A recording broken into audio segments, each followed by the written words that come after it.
Hello. Today we will be discussing Starbucks and their internal control systems.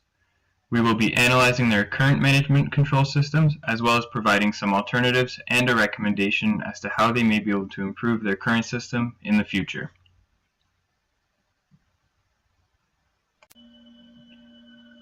My name is Thomas and I will be joined by my teammates Nicole, Anna, Lynn, and Vicky.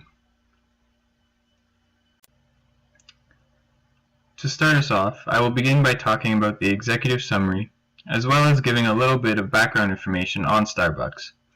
I will then indicate which controls we have decided to analyze before handing it off to Lynn for further explanation.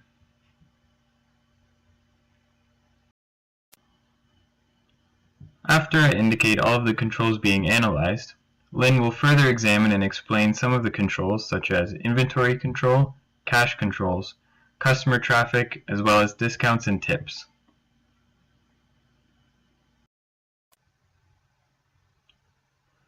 Nicole will then address the remaining controls we have analyzed, which include human error and automation, cultural, as well as their current performance management system. We will then have Anna take over, and she will address the proposed alternatives as well as an analysis of the alternatives.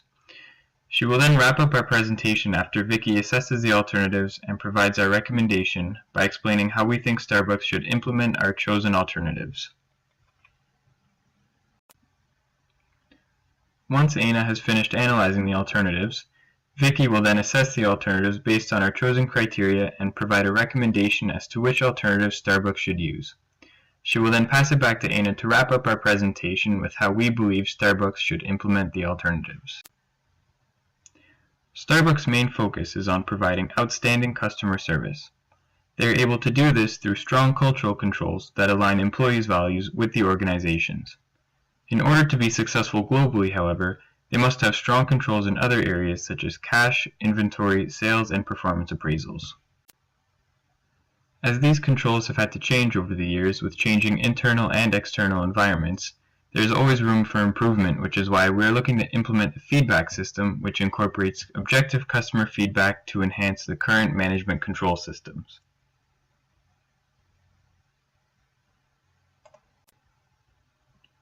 This recommendation will not only benefit the company on a control basis, but also on an employee-to-customer relationship, as not only will the customer receive a free item, the corporation will also be better adjusted to how the customer would like to be served based on their feedback.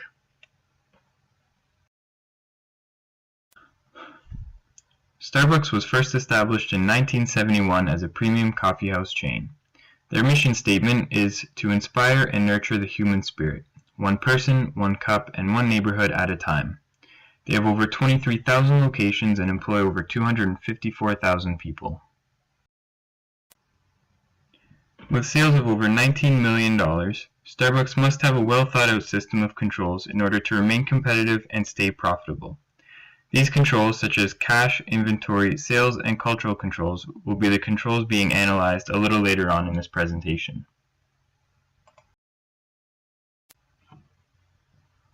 All research was gathered through multiple online websites as well as in-person interviews, specifically with Matt Barroso, who is a supervisor at a Starbucks location.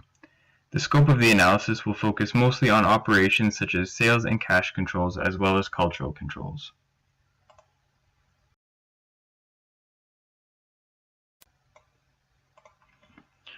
As discussed, the following controls that we will be analyzing will be their inventory controls, cash controls, customer traffic, employee discounts and tips, human error, cultural controls, and performance management systems. Lynn will now go into more detail for you. Created using Powtoon.